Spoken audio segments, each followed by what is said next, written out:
It's episode 62 of the Creative Boom podcast, and I'm Katie Cowan, and this time I'm chatting with Gail Anderson, the New York-based graphic designer, educator, and writer.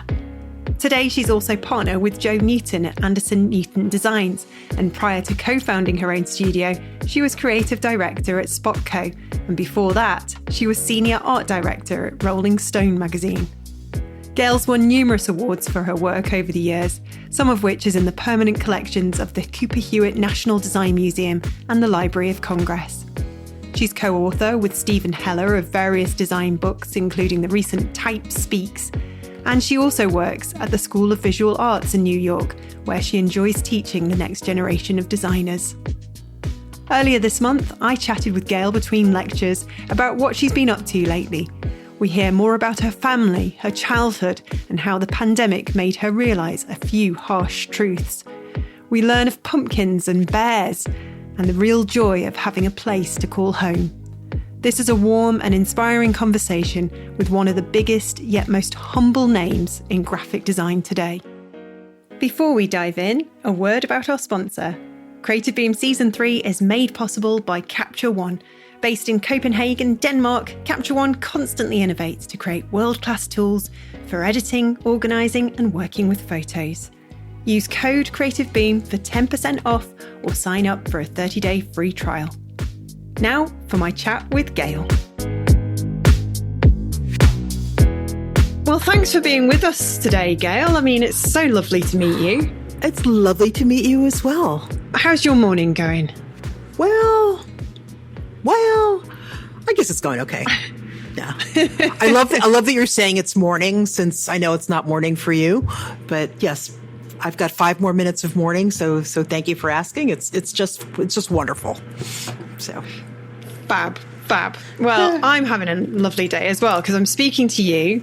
I'm also whipping up food for my first dinner party in about 2 or 3 years.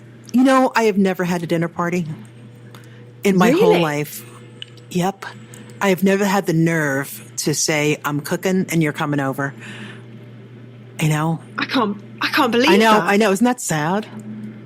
I'll meet you for dinner or I'll go to your house for a dinner party, but I've never said, like, let me roast a chicken, everybody come over. So, unless it's family, but for friends, yeah. And the clock's ticking, so I better do that. I think part of that is if you live in the city, you typically live in a very small apartment, so there's no place to hold a dinner party, you know? So that's part of the problem. So it is part of the problem. It's city living. It's far easier to just go out and meet people for food because you've got so many great places on your doorstep. I mean, I've gone to town with this evening. I'm doing a Greek-themed menu. There's going to be Greek folk music. Wow. Wait, you're having Greek folk music at your house? I am, yeah. Not a live band or anything. Oh, okay. We live in Manchester, England, Manchester. And we are obsessed with going to Greece. And our friends who are coming around also share a love of the Greek islands. So I thought, how nice would it be just have a Greek-themed evening of wine and food, all that kind of thing. I think you would enjoy it. We're going to have moussaka for mains with a lovely Santorini salad. Oh, my. And then for dessert, oh, my goodness, for dessert, we're having freshly made lemon cheesecake and cute little kind of cocktail glasses. I know. Do you know what I'm going to do? Don't you just wish you could come? I'm going to reheat some old pizza for lunch that I brought in. Like, that's what I'm doing. And then tonight when I'm heading upstate, and there's probably some old pizza there too. So, or maybe some old Chinese food. Yeah. So, yeah, next time I'm coming to your house. So you can come round anytime. You will always be welcome. I mean, I love like having people around. I don't like all the clearing up afterwards, but if you were going to sort of have friends around, Gail, what would be your kind of go-to recipe? What would you make? I would make a menu and then call it and order it. So that would be it. You're not understanding the never having a dinner party thing. Well, you could still cook. Well, okay. Well, there's that whole New York apartment thing too. There's no. Oh, I there's know. a little tiny, stove that's from the 40s, and that's it, and a little fridge. Yeah, so there's reheating. That's about it. So you don't need a lot in New York. Okay, so really, let's not think. Yeah. You don't? No. Because you got it all there on your doorstep. Yeah, I suppose so. Okay, sure. It's all open late. Okay. Yeah. Let's forget that you've got a small apartment for now. So here's one for you. Dream dinner party. You don't cook. You've got a chef to come in for you. Who would be your guests? It could be anyone. Really? Anyone Dream at dinner all. party. Anyone. Yeah, have you never had that question? Dead or alive, you can have anyone you like. That question is just too big. Too big. I suppose I'm supposed to say I should have a room full of designers, but I don't know about that. They're all boring. No. No, I don't want to talk shop, If I was having a dinner party, I want to listen to really smart people. I would, I'd want to have Fran Lebowitz over. Do you know Fran Lebowitz? She's so cool. And I've gotten to talk to her, to be in her presence. Here's a siren for you, so some New York noise. Oh, I love it. I've been in her presence twice in my life, and she is so funny. And man, how cool would that be to have Fran at a dinner party? I'd have to find some ashtrays. No, I agree. Yeah, she would be very cool. So there's my guest. There's my guest of honor. It's a good one. Because she's quirky. She's really intelligent. She's funny. She'll keep everybody. She'd keep the whole kind of thing going. She'd be perfect because you could relax and keep topping up people's drinks and making sure everyone was okay. I mean, I was trying to think about who I would invite. And again, I'm the same. I was like, that is a heavy question. Like there's so much weight behind our decision because you don't want, if you start overthinking it, you think, oh, okay, if I choose that sounds like I'm really showing off. But if I choose some historical figure. Oh, yes. Like I will choose, I don't know. But then you think, oh, if you do invite a historical figure, you then start worrying, oh, what did they do anything wrong? Yes. Now we have to be extra careful. So we have to be very careful. Very careful. So do you like to travel when you can? I like to go to Italy. And I like to go to London, but I really, really like to go to Italy. And I've been a few times. I have a friend there, and I could go to Italy every year and explore a different part. So, that was the plan, and then the pandemic. But I never traveled. I never got to travel really when I was younger. Our family vacations were get in the car and drive to a relative somewhere. So the farthest we went to Toronto and drove to cousins there. And my family's from Jamaica, so we were there a few times. And then once I started working, I just never really thought about taking time off and I didn't know about travel. I didn't know about vacations. And then when I got older, I was like, this is amazing. This is why people take a few weeks off. They do things, they go places. And Italy opened that up for me.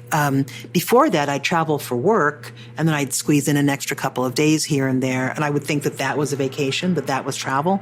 But no, that's not travel. No, it's not the same. So, yeah. It's not the same. So now things are getting back to normal and things are opening up again in New York. We won't mention the C word.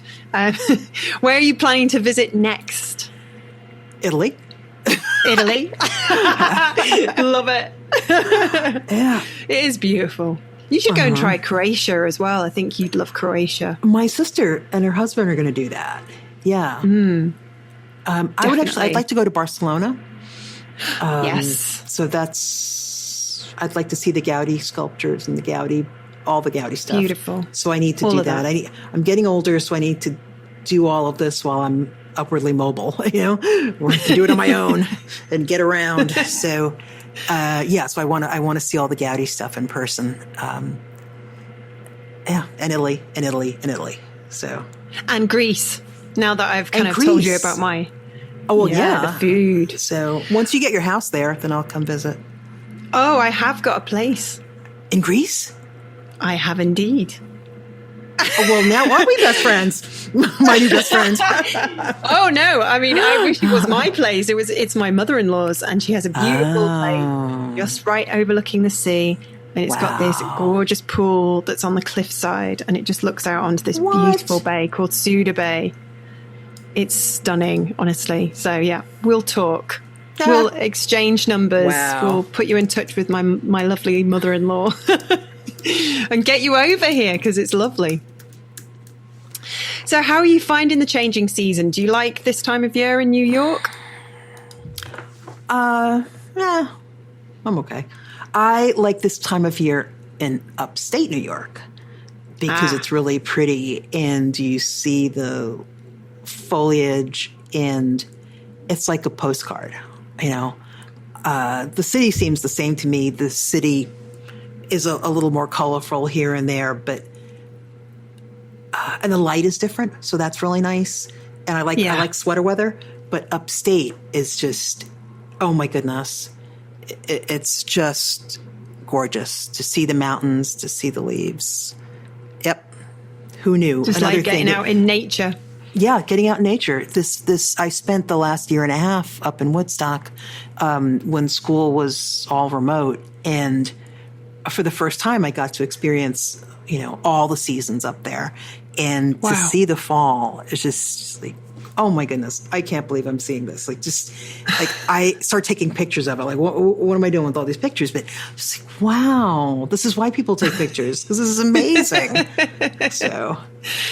It seems to me, just talking to you, Gail, it seems like you really have been one of these people that have just got your head down and worked and kind of just got on with it and just forgotten to look up sometimes. Yeah.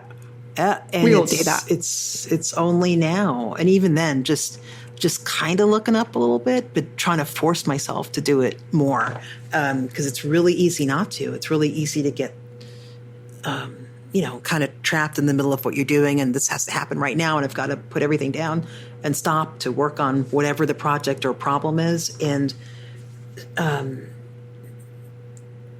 so I'm trying a little harder now. And again, after spending some time in nature, and I mean, I had bears up there. I had bears. Yeah. Oh my goodness. You know, like deer you expect and turkeys and stuff like that. But bears, like look out the window and see a bear. What? Oh, I was going to say, it's good that you're inside and not, out. Once I was out, and I was like, wait, is that like a man in a bear suit? Because it really doesn't look real. It's like, that looks like, like Yogi. And Yogi. It's like, nope, that's a bear. But let's just take a few steps and, I'm standing on the porch thinking, I'm safe here because there's a screen between me and the bear. Oh, a screen. So, screen won't save you if it's... yeah. So, I remember I came over to your lovely country, 2019, to meet a friend of mine who lives in California, and we went up to Yosemite, and she was telling me about the bears. And I was like, my God. You have bears. I mean, I knew you had bears, but it's just when you're actually there, you forget that you live in a country where there's still all these kind of wild animals. I mean, that's just New York, right? Yeah. Yeah, exactly. Yeah. And I know that if you go out to Seattle and or just other parts of the country and see big, tall, crazy tall mountains, and I come back to the Catskills and see my little mountains that I think are so big. Like parts of the country are just amazing, and it's been really cool over the last 30 or so years to visit most of the states, either to do talks or judge competitions or whatever. And in my head, America is either coast. And you kind of, because we're such snobs and we sort of don't think of the middle, but the middle is America, and it's very different. Around the edges. So that's been really cool too. to see. Yeah. And because of just starting to travel a little bit now at this late stage, just for fun for myself and hoping to get back to it again in the coming months, what was I thinking all these years not doing that, Yeah. Just so silly not to take time. And it's such a refresher, and you come back feeling recharged and creative, and yeah.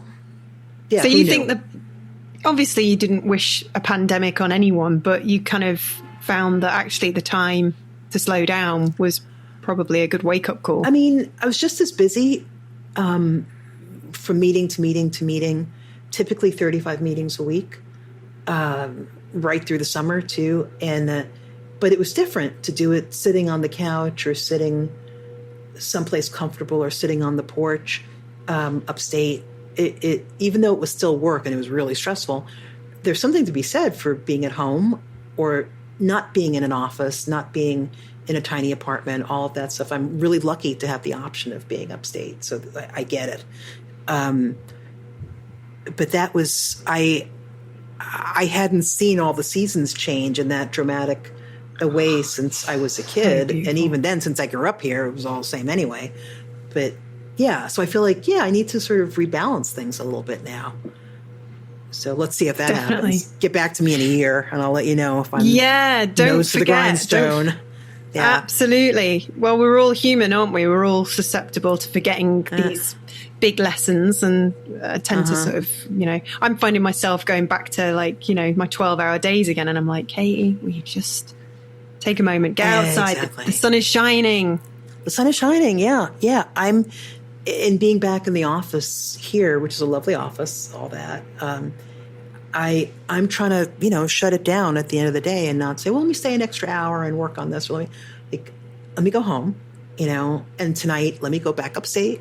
Just trying to retrain myself to not sit in front of the laptop all the time.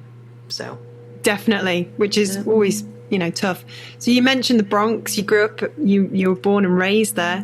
Yes. I hope you don't mind me being, slightly creepy and sort of stalking you on Instagram a little bit. But I there's saw nothing about me on Instagram. Yeah. I know. 9 posts. So absolutely. Well, I got quite a sort of flavour of who you are, though, Gail. I mean, I might be completely wrong. I might be completely wrong. But I spotted a photo from 1963 with your lovely parents, and is that you with your sister? Yeah. Yep. Oh, that's a precious treasure. Yeah. Dad was dapper. My dad was so handsome. Yes. Even to his dying day, this was a handsome man. And I have some beautiful pictures of him from when he was younger. Those sort of really great portraits, from the 40s, and looking up, and just he was very dapper man, and always cared about his clothes and what the current width of a tie was, and men don't wear hats anymore and things like that. And just okay. I think that's sad. I think that's a shame. I mean, I love that. I love that era. Maybe not so much what was happening culturally, but the music, the fashion. My grandpa used to walk down the street and tip his hat to the ladies. Very old fashioned, but I quite like that. I think we've lost something there. But anyway, what sticks out for you back then? Back then,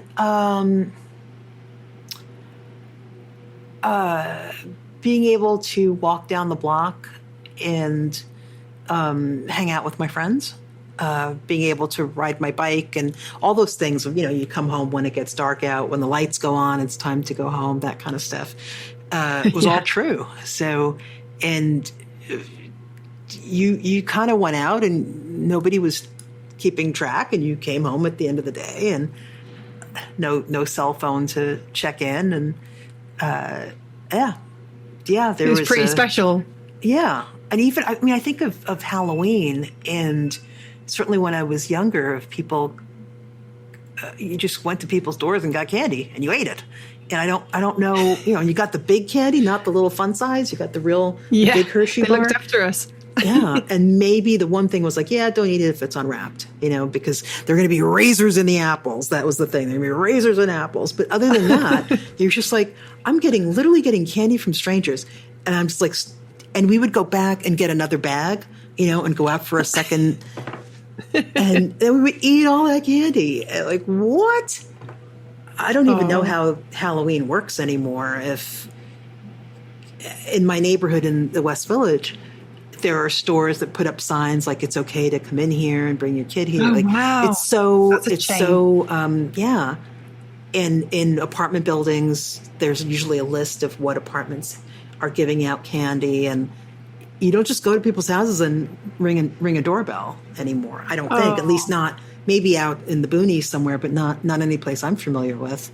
And where I am upstate, the houses are I can't, the houses are far apart, so I don't think anybody's dropping by. But I actually put out a couple of pumpkins this year for the first time ever. I was like, so. I think I've been sort of, I love this time of year. I love Halloween and the sort of run up to it because it's just such a lovely, cozy season. And I was like, I might buy a pumpkin for the first time ever and really go to town. Did you carve it? No, come on. Come on, Gail. I was happy I bought the freaking pumpkin. So that's enough. Don't judge me. Oh, I love it.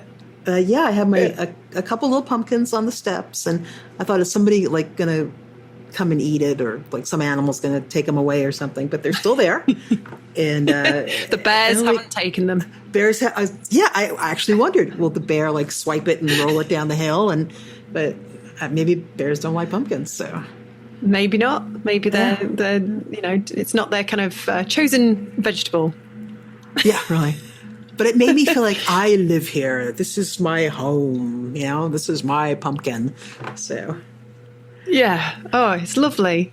I love seeing people's Instagrams because you do get kind of like a little sense of their life. And I saw a recent photo with your mother. With my mother. Oh, yes. I'm sorry. I'm sorry for your loss. That was quite recent, wasn't it?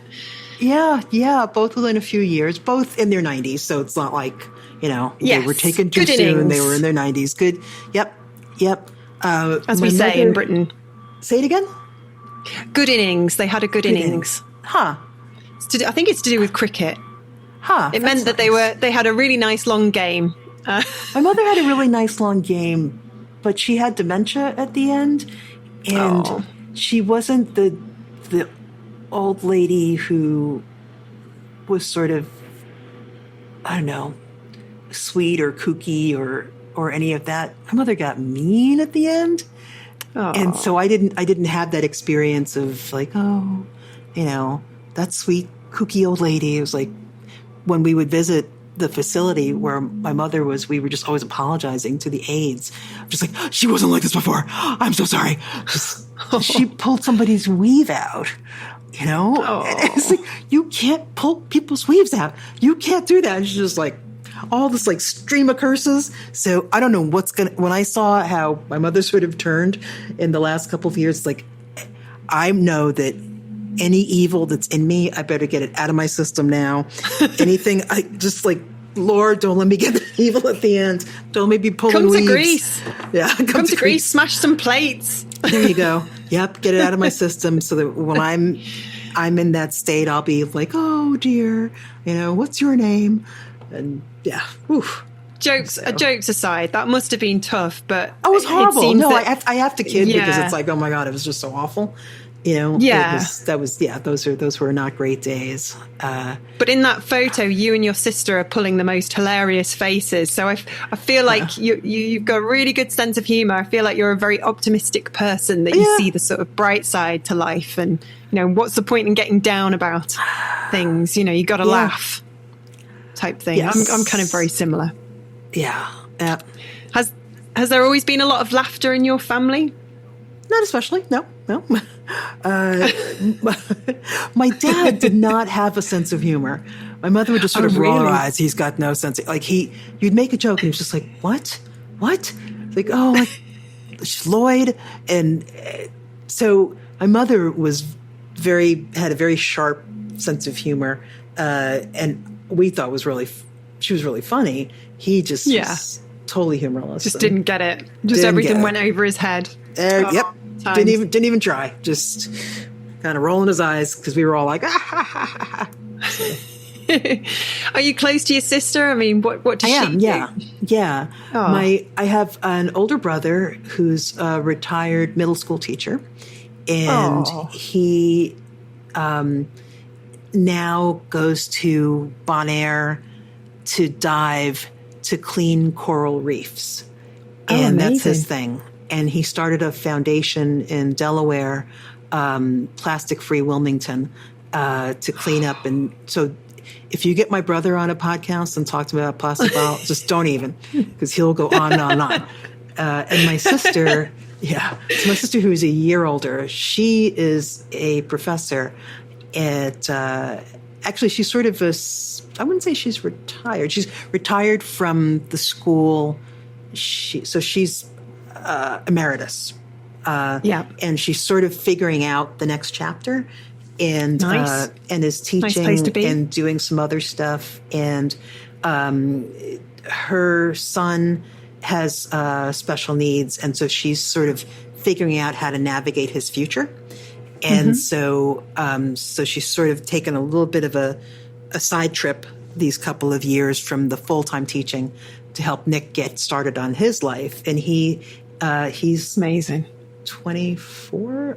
Everybody's so old. I forget how old they all are, but he's 24, I think. And do you have Lowe's? Lowe's, Home Depot, like a big hardware, like outdoor hardware, just this big, things like Wix or B&Q, that kind of thing. Yeah. So he works at Lowe's, and this is his first big job, and he's like Mr. Popularity and loves that it's Halloween, and like can't believe that he works someplace where there are Halloween decorations that he's got to set up, and he waters the plants and all this stuff. And he's just like, what? Like they pay me to put up Halloween decorations? Like what? And that's incredible. He's a piece of work. Does he have Down syndrome? He does. Yes. Yeah. So my mum's sister, she had Downs. Okay. She's no longer with us, sadly, but she was my first words, and I absolutely adored her, and she was the most emotionally intelligent person I've ever met. She was so kind. Yeah. Oh, there's such wonderful, wonderful people. If you're with Nick in Philly, where my sister is, and anywhere I am with him, hey Nick, how you doing? Hey, like everybody knows him. And hey, he's like the mayor. So full of love, and again, a piece of work in a lot of ways. But he's a hoot, and he's a hoot with a paycheck. So, oh, that's great. Yeah. That's fantastic. I mean, it wasn't the same back in Veronica's day. I think they get so much more support now, and so much more kind of education. Absolutely. And they understand more. Yeah, and my sister was huge on having Nick in the classroom, on inclusivity, and not having him, off on the side or separated out or in the special class. And so, it was a mix for his education, and he's really thriving as a young adult. So amazing. Yeah. We're taking a little break to thank our sponsor for Season 3 of the Creative Boom podcast. Capture One is an award-winning photo editing software that delivers a seamless editing experience, fast workflows, and total creative control. Its unmatched colour processing for all major camera brands and industry-leading tethered support makes it the ultimate tool for creatives worldwide. Get a 10% discount on Capture One with the code CreativeBoom and start taking your photography to the next level. You can even try out the software for free with a 30-day trial to see just how it can elevate your editing. Now, back to Gail.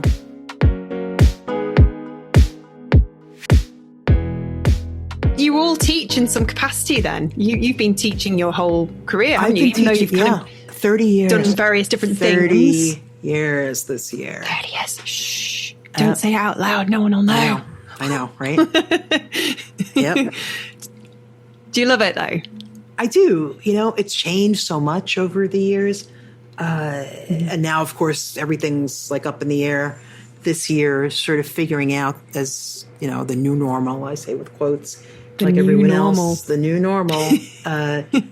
So, now I'm chair of a very large department. So now this is my world full time, and like, could not have happened at a worse time, of course, in the pandemic, but why not?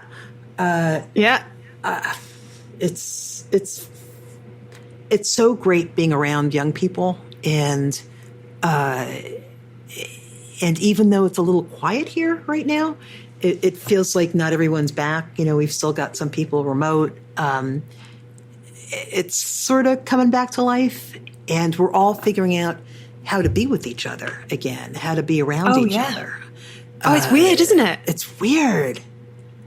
Yeah. Like I'm normally socially awkward anyway. I just bumble in and sort of, start making jokes, and go in for the kiss and then end up accidentally kissing someone on the lips rather than the cheek, that kind of thing. So I've done that stuff all my life. Now I've come back after the pandemic. I'm just even more awkward. It's just, Yep. Yeah, getting out and seeing people. This is what the young people are saying now, Gail. They say, oh, it's so nice to see you as well. IRL. IRL. Yeah. Yep. See, I'm still young. I'm still down with the kids. See, and I know what you're talking about. I know what that means. So, I love it.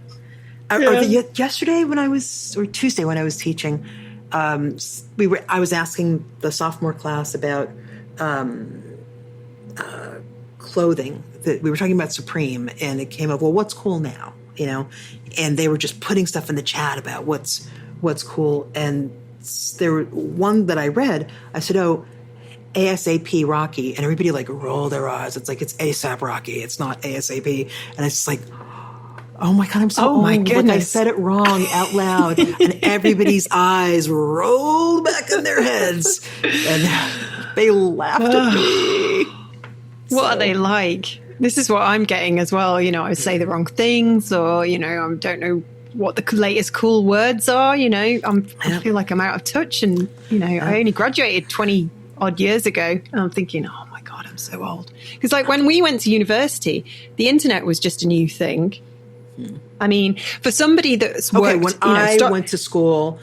Mac was a new thing, and that was my senior year. So don't even tell me about the internet being new. A computer was new, and I was like, I don't think I need to learn that. Yeah, I was like, I don't think I'll take that class. I'm never going to need that. We were the same. Really? We got the choice. Yeah, we got the choice in our third year of. I did an undergraduate degree in journalism, and in the third year, you got to choose your final major type thing, and there was print, which we all worshipped because it was the like back in your day, not that I'm suggesting you're that much older than me, back in our day, darling. It was print. Print was king or queen. And then there was broadcast, or you could choose online. And we were all like, what is this online? What losers? I mean, come on. I mean, I remember we had internet in our dorm rooms. We were the first year to get internet in our dorm rooms, and my computer was huge. It took like two trips from the car to bring it into my sort of little bedroom. Crazy. It's happened. It's all happened so fast. I mean, you've given a hint there at your kind of response to digital. Has it always been like that throughout your career? Have you been a little bit kind of, I'm not really going to start a Facebook account, and I'm not really going to sort of do any web design? Well, yeah. I had a friend who suggested Facebook, and was like, ugh, whatever. And then I did that, and I was like, okay, And now, of course, everybody on Facebook's like a million years old. Anybody young is not on Facebook. And so Instagram was like, all right, we'll do. And I look, but I never really post anything. And I don't even, TikTok is like, okay, let's, You're not going to get into the TikTok dances, Gail. Yeah, just like the dinner parties, same thing. So, brilliant. So I think because I don't ever post, I'm too self-conscious now. It counts, so I don't.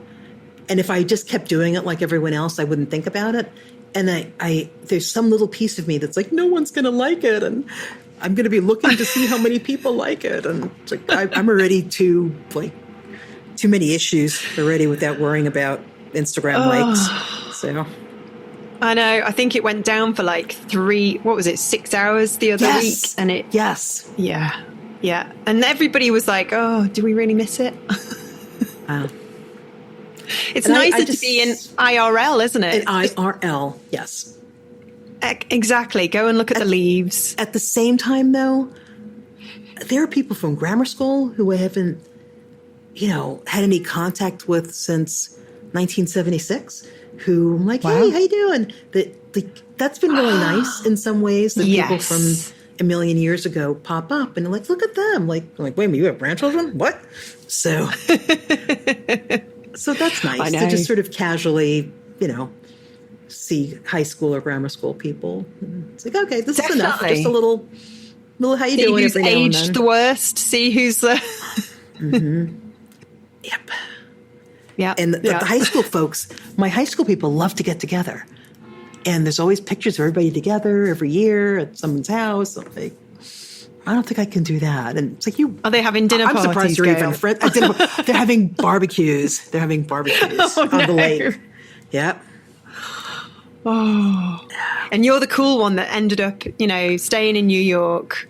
I mean, were you cool back then? Would you have considered yourself never been cool? No. And come on. No. I know my place and cool is not. Yeah. I knew that in high school. I knew that I have no illusions. So I stay in my lane, and now, What is cool anyway? I mean, I think you're cool because you've gone to the School of Visual Arts. You now teach there. You're now a big deal. You're a leading graphic designer. You're kind of, Nope. You are.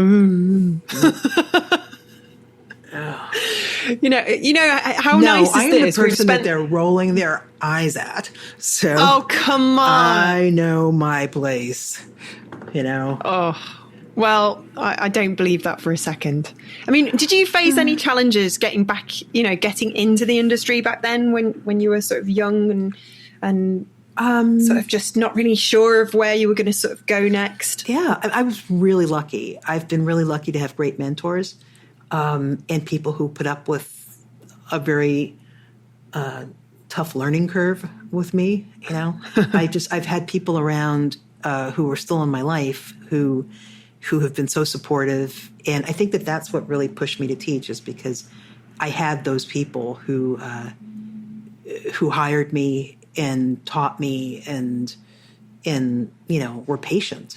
So, and who I'm so grateful to have in my life now. And so that they know I turned out okay, So, and my high school art teacher, who was sort of the first person she passed away when in the 80s. So she knew that I'd done okay, And Great. When I got the Cooper Hewitt Award a couple years ago, that was the one person that's like, damn, if she were here, she'd have gotten such a kick out of this. And I was like, I'm going to mention her name. And just that was nice to say, okay, this is the person, this one high school teacher, who really had faith. So, did you not believe in yourself, Gail? I think, I did to an extent, but I was just going along, And again, I was lucky. I made good choices, but I just ended up having great support. So yeah, it is really helpful. My confidence is built a bit over the years, but I'm just one step away from tripping and falling down the steps or something, and splitting my pants and being embarrassed. So, and I know that. So. Well, it's reassuring to know that, we all feel that way. So were you like that as a child then? Were you sort of kind of maybe sort of, you were maybe, dare I say it, a dreamer? Definitely a dreamer. Yeah. Yeah. Yeah. And I wanted to live in the city, I thought that was really cool. And whenever I came in to the city, I was like, this is it. I want to live in the Village. And when I would go back to the Bronx, I would look to see and try to figure out who got off at what stop. And the last stop in Manhattan before the train went above ground and was now in the Bronx, I was like, I want to get off before the last stop. I want to live in Manhattan, all that kind of stuff. And now everybody wants to live in Brooklyn, so nobody wants to live in Manhattan. So. It's true. How the city's changed, my goodness. The students don't live in the city. They all live in Brooklyn. And coming into the city is something novel because everything's in Brooklyn. So, yeah, and Williamsburg, which is quite, isn't it now? Quite. And when they talk about, and I'm still waiting for the Bronx to become someplace cool, and I'm like, I'm gonna have to keep waiting, I guess, because we've tackled Brooklyn and we've tackled parts of Queens, so. Staten Island and the Bronx, like maybe the Bronx might get there before Staten Island, but I'm not sure. There are little pieces of the Bronx close to Manhattan that are sort of getting kind of hipstery. I'm like, what? So like, okay, it's going to happen. My borough is going to be cool one day, someday.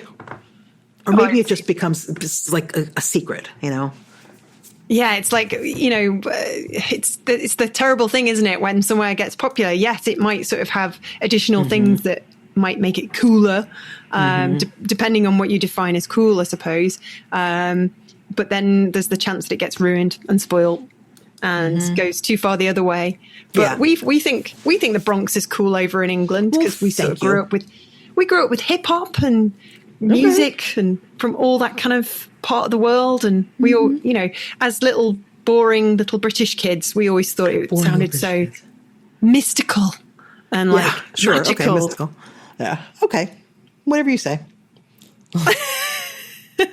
And New York has changed a lot in the time that you've sort of been working there. You've had a lot happen. There was obviously the terrible event of September 11th, which has just recently marked its 20th anniversary. Where were you that day? I was here. I was at SVA. I was teaching. Kids had their phones. It was early sort of cell phone time. Yeah. And, but there was no texting or anything. And I was teaching and people's phones kept ringing. And I was like, turn off your phones. Because that's all you would say all the time was turn off your phone, turn off your phone. And so I kept saying, turn off your phone. And then eventually I was like, you know what? Let's take a 15-minute break. And I'll go check your friggin' phones. And I was in the room and I looked out the back and there's a building that faces the classroom. And I saw people's TVs on. And it just seemed like something's going on. And I looked out and I was like, hey, what's going on? And I was like, what am I looking at on that TV? And someone sort of called back. I was like, wait, what? And then a faculty member ran down the steps and just said it to me. I was like, oh my God. And I knocked on James Victoria's classroom next door.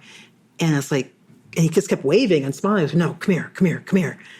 And I told him, and when my students came back, okay, we've got to get out of here. And everybody started crying, and we went downstairs, and we just stood there and didn't know what to do. And I got money for people from the bank machine, and I was like, okay, everybody's got money. Like, we don't know what to do. Let's go. And I started walking home, and I saw people coming up 7th Avenue with soot on them. And I'm like, wait, there's only one of these, there's really just one of these buildings. And by the time there's no buildings. And it was just, the hospital, the doctors and nurses standing outside waiting and no patients coming, with stretchers and all the stuff outside, people with their car doors open listening to the radio. And I got home and talked to my folks, and relatives were calling from Jamaica saying, oh, we know Gail works downtown somewhere. Where does she work? And it was crazy. I still had a landline, so I was able to get through where people's phones weren't working anymore. And so luckily I had the landline, was able to keep in touch and called my colleagues from Rolling Stone to see where they were. And then we tried to figure out, what do we do now? And so we all went to work the next day, and then we started a special issue. It was crazy.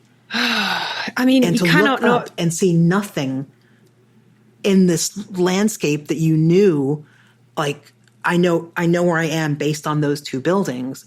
And I hated those buildings. I thought they were so ugly. And then they were gone. And I know. was like, oh my goodness. Like, I always like, oh, these buildings, I hate them. And it's like, oh my God, they're gone. And you would see the trucks come down and everybody's cheering the first responders. And there are all these flyers up looking for my husband, looking for my brother, looking for my son, looking for my daughter, my wife. Incredible. And stuff blowing up through my neighborhood because I lived in, a bike ride's distance. So, it's like, okay, what is this blowing up here? Like, oh, it's people's stuff. It's people's papers from their offices. And wow. Insane. And it changed the world, that very incident. It was a very sad time. Very sad. Yeah, it was just so surreal because we're hearing that something happened. We're like, that couldn't have happened. Like that, no.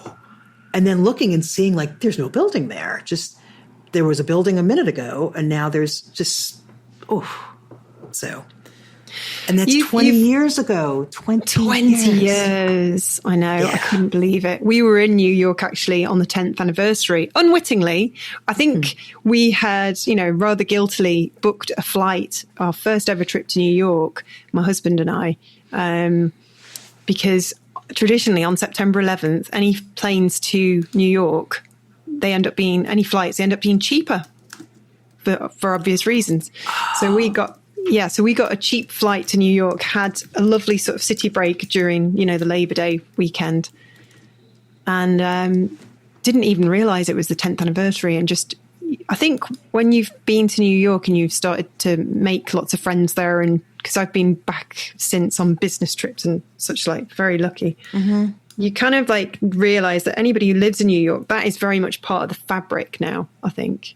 It's kind of, you cannot, if you've lived through that, you cannot not. It would come up at a dinner party, definitely. There you go.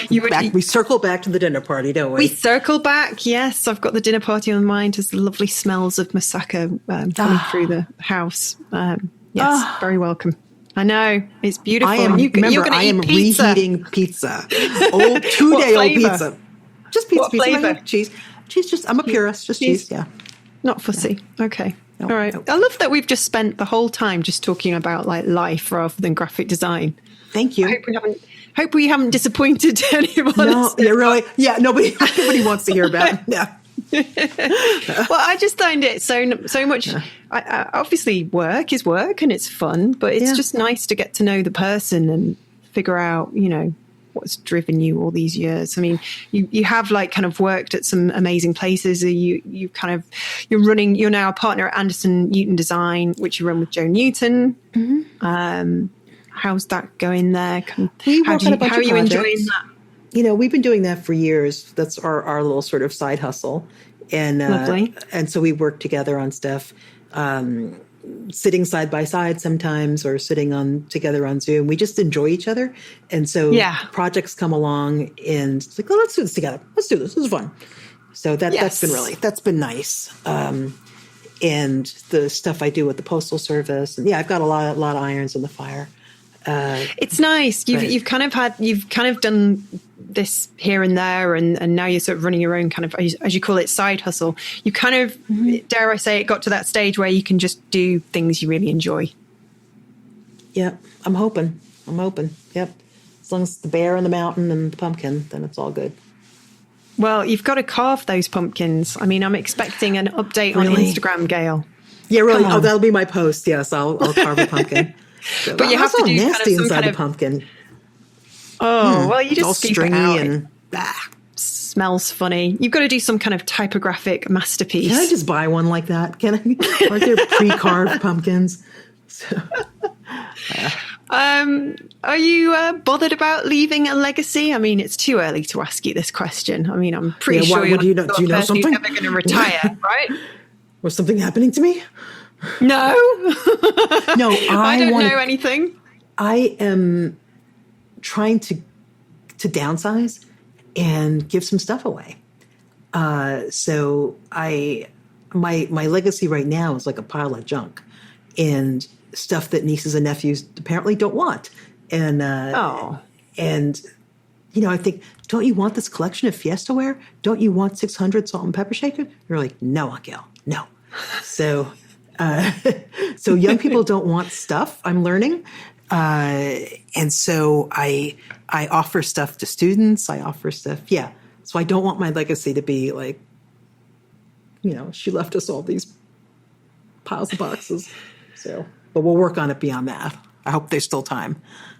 So there's plenty of time. There's plenty of time to go back to Italy and go to Greece and come to Manchester.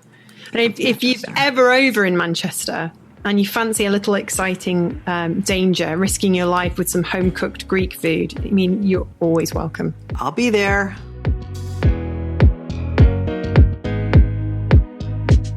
To find out more about Gail Anderson, go to creativeboom.com/podcast. That's where you'll also be able to subscribe and enjoy fresh episodes from us every Monday morning. Thanks again to our sponsor for Season 3, Capture One. As one of the most powerful photo editing softwares out there, it creates world-class tools that keep your photography ahead of the game. Use the code CreativeBoom to get a 10% discount on Capture One and start taking your photography to the next level. Next time, we'll be chatting with Alex Jenkins, an illustrator and cartoonist from South London, famed for his dark and comical artworks and animations.